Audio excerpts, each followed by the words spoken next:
ketika Nabi diangkat ya oleh Allah Subhanahu wa taala menjadi nabi, menjadi rasul, kan turun ayat-ayat Quran kan? Tentang kenabian beliau, tentang peristiwa kiamat, tentang Quran dan sebagainya. Nah, itu menjadi perbincangan hangat. Sehingga informasi yang dibawa oleh Nabi itu, yang dirasakan baru oleh mereka, itu mereka kemudian perdebatkan. Ada yang percaya, ada yang tidak. Berdebat mereka. Yang percaya itu karena sifat Nabi dari dulu amin, al-amin.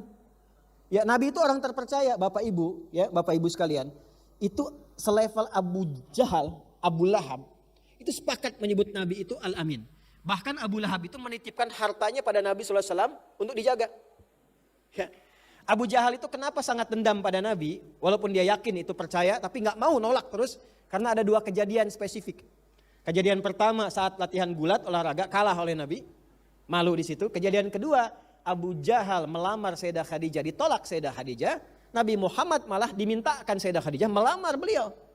Disitulah ada dendam berkesudahan karena tertolak cintanya. Ini sini. Hanya hati-hati nih kalau Anda mau lamar calon, lihat dulu nih, pernah ada yang patah hati enggak tuh dari situ tuh. Nah, itu bercanda ya. Lihat sini ya. Jelas sampai sini?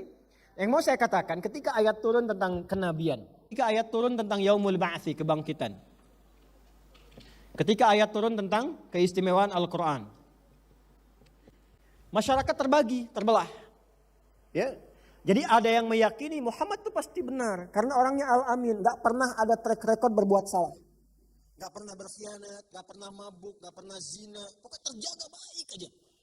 Jadi beliau itu sudah dibentuk oleh Allah dengan karakteristik yang sempurna sehingga tidak ada satupun celah untuk mencelaknya. Misal, mau dicela karena keluarganya nggak bisa, karena beliau dari keturunan yang sangat terhormat. Bani Hashim paling terhormat, Quraisy suku yang paling hebat. Ya, nasabnya sempurna, nggak ada celaknya.